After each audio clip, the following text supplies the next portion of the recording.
This is The Clash, where the real world clashes with a true Christian worldview. Join former professional wrestler Chris Whaley, known as the Masked Saint, who is an author, pastor, and teacher that brings his wrestling skills into the squared circle and tackles real-life issues. Along with Jeff Dixon, best-selling author, internationally known teacher, leader, and pastor who is not afraid to tackle the tough issues of the world we live in. Together they form a tag team of wisdom in The Clash.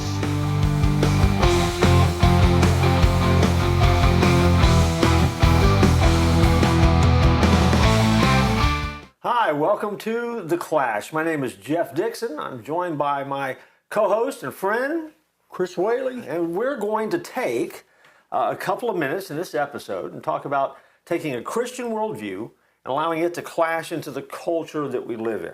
Now, Chris, we are living in some interesting days. This is our political chaos episode. Right. Now, we're recording it, and we're in the midst of what is a pretty hot political season with some history events happening in the world right now.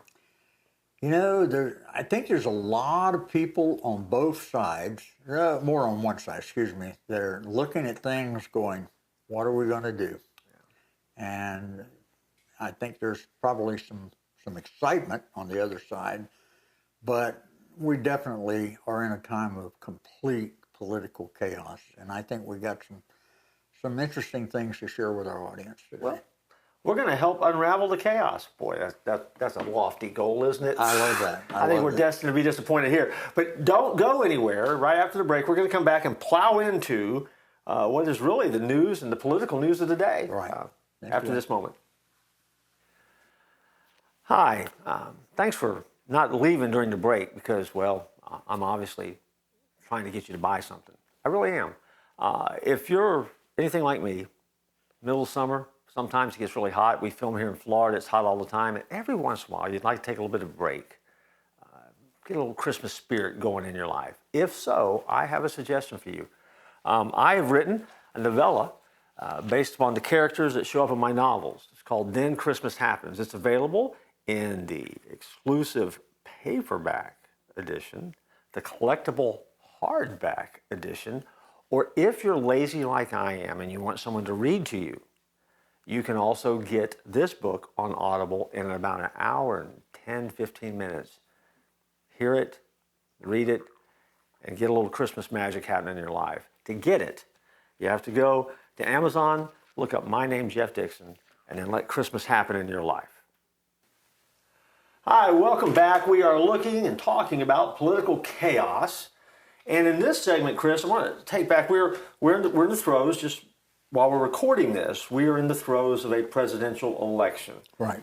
We have just been watching as history's unfolded over the past few days, but really in the Biden-Trump clash, if you will, a lot of this started back, it started back in the election cycle 4 years ago, but most recently in the debate that they had. They had a debate on CNN Right. where President Trump and Joe Biden kind of went head to head, and the world saw that.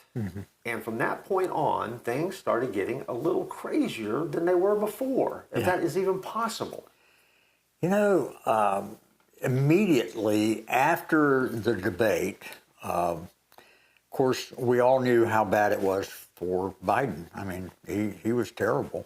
And Trump just ate him up in that debate. And then,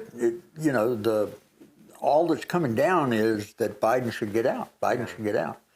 And it looked like by the end of the week, is that going to happen? And then, no, Biden's strong again. And, well, not strong, but anyway, he was able to cover it up. And then the next week, you don't think he's going to last till the end of this week. And we're at that point now, Jeff, where, we don't know if he's even going to be out when this thing airs. Yeah, it's a funny climate that we're in because obviously as we're filming the show, it's not a live show, so we're filming a little bit ahead. And down the road for you, we have a couple of specials that we had already recorded, Right. Where we kind of took our Christian worldview and looked at Donald Trump as a candidate and Joe Biden as a candidate. And I think in a fair way, gave pros and cons for both as to how a Christian could vote for either one of those guys. Right. Well, now all of a sudden we're sitting here and we're kind of wondering today whether Joe Biden will still be the Democratic candidate come a week from now or 2 weeks from now. Right. And so everything could kind of shift. So if we seem like we're a little out of sync, that's probably why. We finally have an excuse. Yeah, To be out of sync. absolutely. Yeah, I will say, as I think about the debate, and that kind of started this ball rolling forward. There was so many things that you could say about that debate. The one thing I would say though, is stepping a half step back from it, that I think was shocking for a lot of people, is that Donald Trump was not the Donald Trump that we saw in the previous election cycle. Right. Very restrained. He didn't get bombastic. He didn't get explosive. He was very, he was certainly Trumpish, Right. but very meticulous in his going back and forth. And he allowed Joe Biden to do something that became so damaging for Biden in the debate. He let Biden talk. That's exactly right. And you know, Jeff, I was a little nervous about the debate, mainly because, you know, Biden wanted it at this time. He's the one that wanted CNN. CNN made the rules that they were going to, you know, they even showed us how stupid we are by showing us how it would work, you know, by cutting off the mic. And I'm watching all this and I'm thinking, man, they're just doing everything they can to make sure that Donald Trump doesn't have a good debate. I mean, did you feel that way a little bit? Yeah, I thought it was interesting.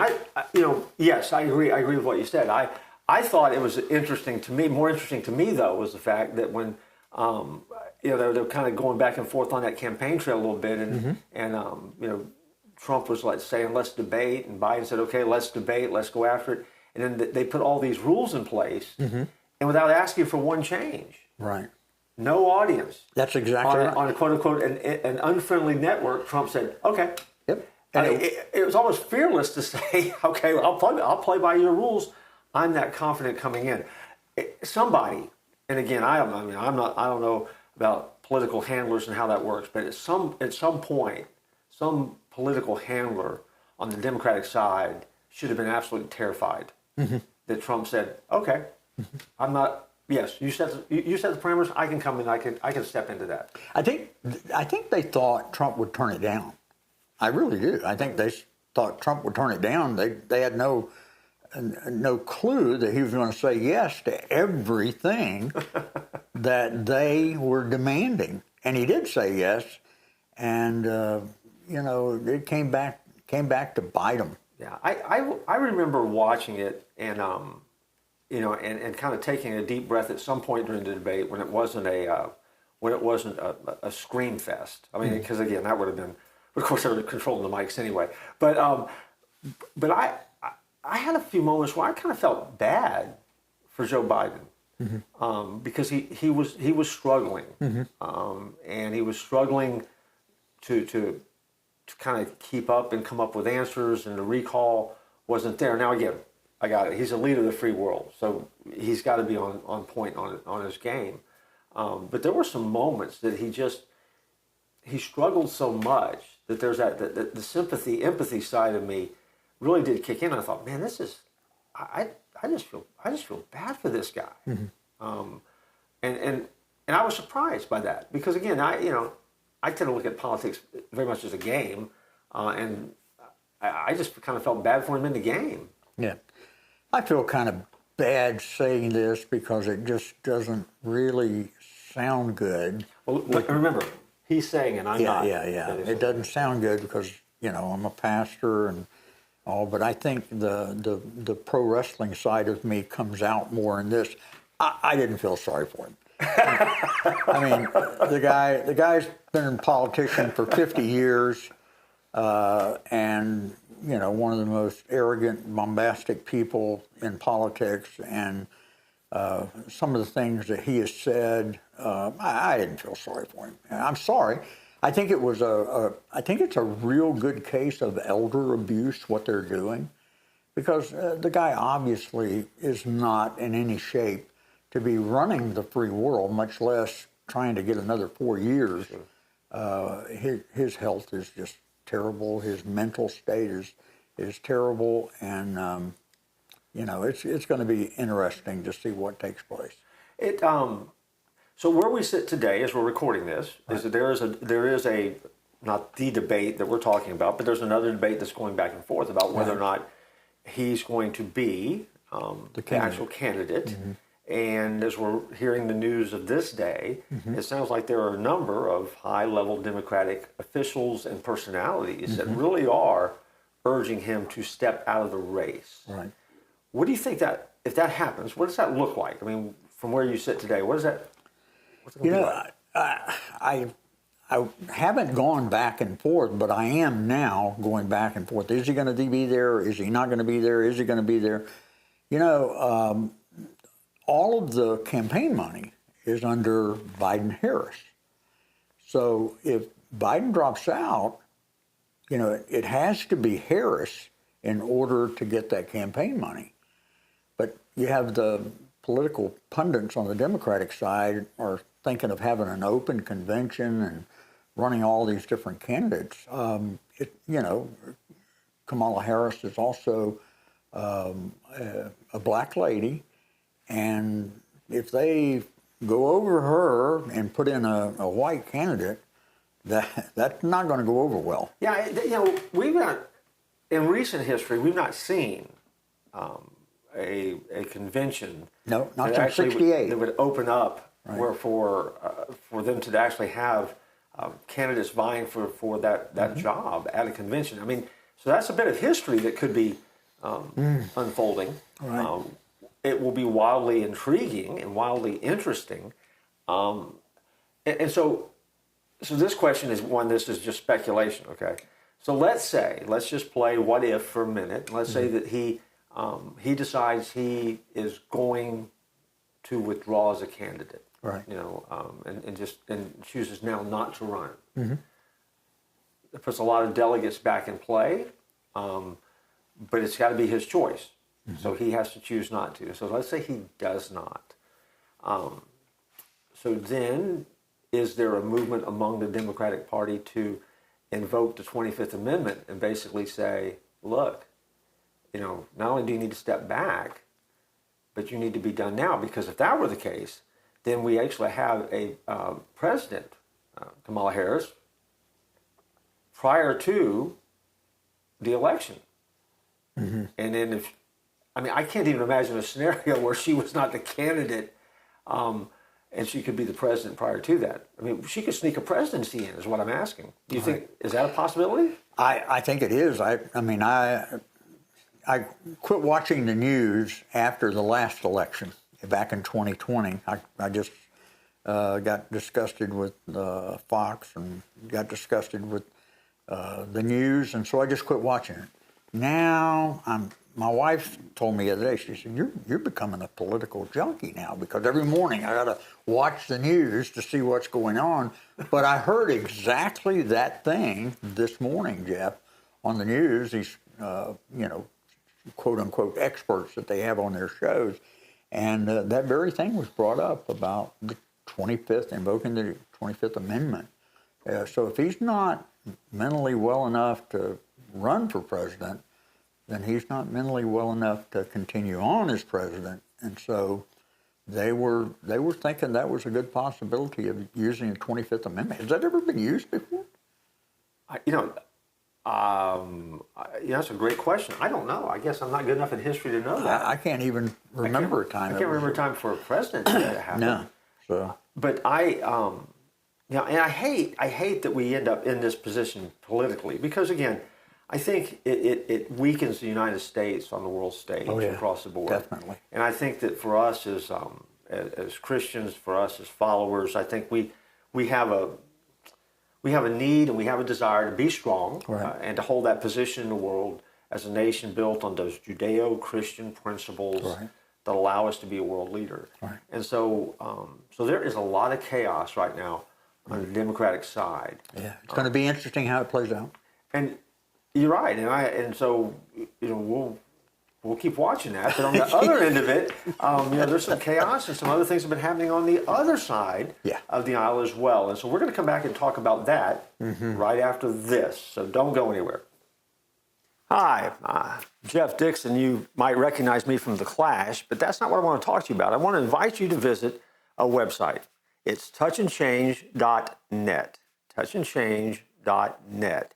That is the website for the ministry of the Church at 434, where I am the pastor. Chris Whaley is one of our pastors on staff. And so while you're familiar with us, you may not be familiar with some of the resources that we have to offer that we think will help you in your journey of faith. And you can find all sorts of stuff there with brand new programming that's released every night at 7 o'clock. And you can join us for worship live each and every Sunday morning at 9 or 11:15. Or you can watch streaming reruns of those worship services. And you can go back all the way back to when I had dark hair. And so we would love for you to come and join us and be a part of the journey of faith with us at the Church at 434 at touchandchange.net. Hi, welcome back. This is our second segment of what is a episode on political chaos. We spent the first segment talking about some of the things that are going on the Democratic side of the election cycle. On the Republican side of the election cycle, we saw a bit of history unfold not too long ago, where Donald Trump is speaking at a rally in Pennsylvania, and an assassination attempt takes place. And on that Saturday evening, things kind of shifted a little bit. When we started the segment, we obviously, in the church world, next Sunday morning, you talk to world events and you speak to things that are happening in news cycles. This certainly is a biggie, and it's history in the making. So I want to begin this segment by kind of going over what I said on Sunday morning as we started worship at the Church at 434 in Winter Springs. Right. And I made the statement that we live in a world where good and evil is always at war. And we watched that on display when someone attempted to assassinate Donald Trump. Right. Because there is an evilness that, is just blatant when you try to take the life of someone else. And we watched it as a live event. People all over the world saw this in real time. It was happening. And I was talking about politics, and I said, we elect politicians based on rhetoric. And I don't care about rhetoric. I care about reality. We live in a political world where a lot of hyperbole is used. And at the end of the day, the hyperbole doesn't matter. It's the heart that counts. And we care about political parties. But at the end of the day, we care about people. And so now, once again, just like we were talking in the first segment where, you got the U.S. president who's having some difficulty functioning. Now you've got a former U.S. president, a candidate now who has been shot in front of the world. And, and the concern, the terror that's there as this has happened in front of a crowd, but then also as people in the stands behind him have been shot as well. There'll be a loss of life there. It prompted a lot of conversation that I called silly, because it prompted some conversations where people started talking about that we need civility in politics. But the people that were calling for civility, that's silliness, because they're the most uncivil people out there. It's their verbiage that has fired people up to that point. And at the end of the day, you know what? It still comes down to a good versus evil moment. Right. And I think what happened there in Pennsylvania that day is that we had a 6-millimeter miracle. Quarter-inch. Donald Trump turns his head a quarter-inch, and it's an assassination, not an assassination attempt. Right. And what that means for us as Americans, and it doesn't have anything to do with your political party, is that Jesus wants us to have an election. Because America has a role on the world stage, and I really think that involves Israel, and there's a whole lot that we do as a nation that kind of guides the world. And I think that divine providence that day, but Jesus wants us to have an election. In other words, American people, we have an opportunity to make a choice here. Right. and it wasn't going to end that day at a Trump rally in Pennsylvania. Right. There's a choice. Now, will we as a nation step up and get it right, or take the opportunity God gives us? We'll have to see. I mean, and all of that is a different conversation. But in a nutshell, though, that's where we're at. And I know that we ended our time praying for our nation, and praying for America, and praying for our leaders, because that is just a brutal moment to watch. Right. And it's one of those times where, as you're thinking back on it, you'll probably always remember where you were and some of the images that happened afterwards, and those things that fell after it. Right. I mean, where were you? What were you doing when it happened? You know, I wanted to watch the rallies. I hadn't seen one of his rallies in a while, and I, saw on my phone he was having a rally that day, and I'm going to watch this because, the political climate is heating up, and just wanted to see, what he had to say, and so waited, because those things never start on time. And so my wife and my two grandkids are in the den, and I'm sitting in the living room, because they don't want to watch politics, they want to watch cartoons, kids do. So I'm sitting there, and finally, Lee Greenwood comes out and singing God Bless the USA, and then Trump comes out and did his usual thing, and he got up to speak, and I've got a soda, and I might have had some chips or something, and watching it, and then all of a sudden you hear those shots, pow, pow, pow, pow, pow, and you see him grab his ear and go down, and I screamed out to my wife. I said, "Oh my God!" I said, "Trump just got shot." And my wife comes running in. What? I said, "Yeah, he got shot, and the Secret Service agents are on him now." And my heart sunk. Oh my goodness! Regardless if you're Democrat or Republican, this is horrible. And then after about a minute, he stood up, and he got blood on his face, and he did the fight, and everybody started chanting USA, and they get him into the armored car, and he goes away. But I was numb, sitting there watching this. But numb but not shocked, because, Jeff, what have we heard over the last few months? I saw a clip where Biden said we need to put a bullseye on Donald Trump. And then I see these clips where they're saying Donald Trump is a threat to democracy. Donald Trump is this and this. And they're just saying horrible things about him. And then the minute, this assassination takes place, of course, we're taping this right after the RNC is just finished. And, for a little bit of civility, they took the ads off of the transportation vehicles there in Milwaukee, and off the billboards. They took their ads off because they were pretty anti-Trump. So now we're in political chaos. We are. You have Biden on one side. Is he even going to be there this weekend? And then you have Trump. Can you imagine the next time he does a rally? And that will be actually this weekend. This weekend. When we're taping, yeah.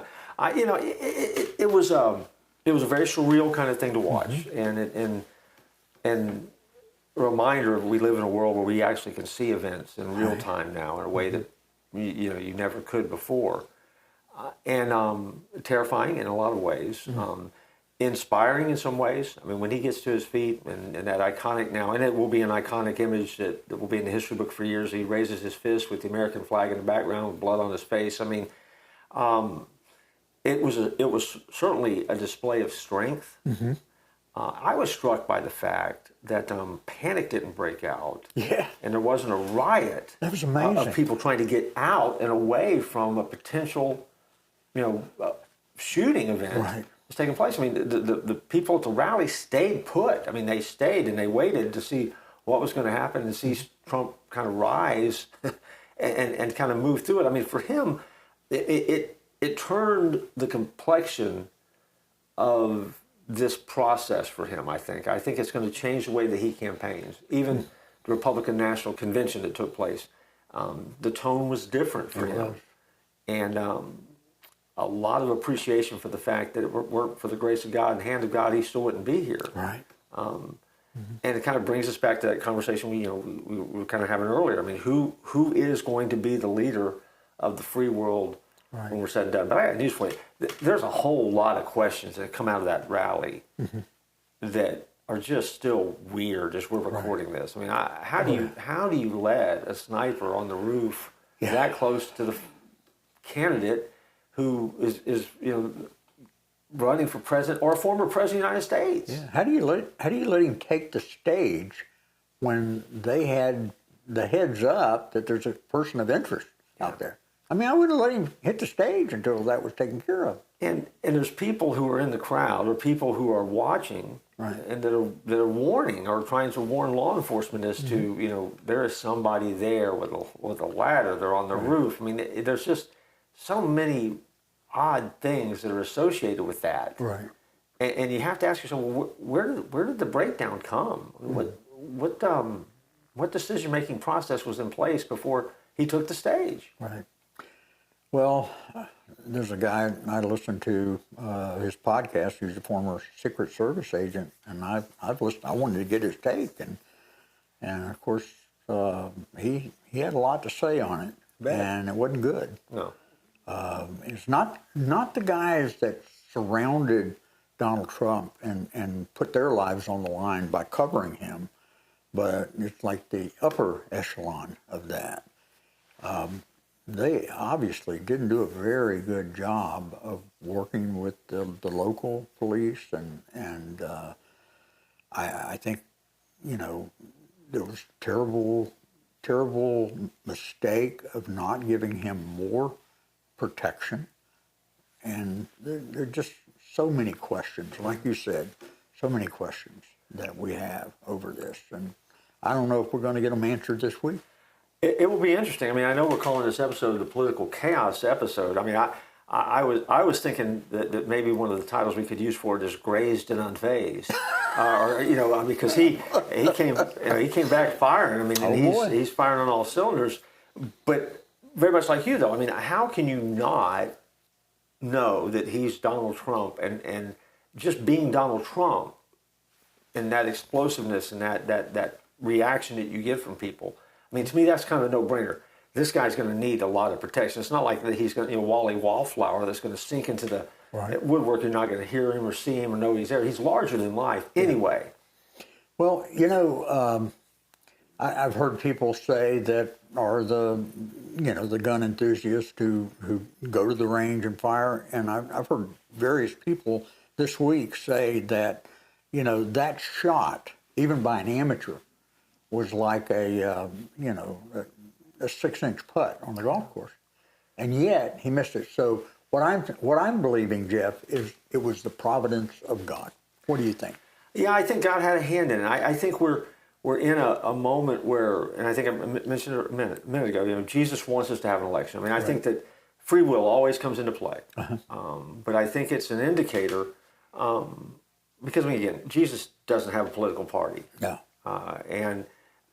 I think while he cares who wins the election, I think he cares just as much about who we vote for when we go into that voting booth. And as a follower, we take him in there with us. Right. And so I think that this is a moment where God gives people a chance to decide what kind of move they want to make on that chessboard about the world that they want to live in and what kind of nation we're going to be. And we're making those decisions now. Right. And I think that somewhere out of the chaos, we're settling into what's going to be a long few months getting to that election. Right. And so that's kind of our take on what's been going on. Yep. I could say it's the news of the day. It's the news of the world. Some of it is history. All right. And so you've got to figure out where you land in the midst of that as well. And so our advice to you is pay attention, watch the news, pray, look for signs of the times, and make sure that you're making the choices that you think honor God. Right. And so that's going to wrap up this episode. But you do have a piece of advice before we wrap it up, don't you? Whatever you do, don't tap out. See you next time.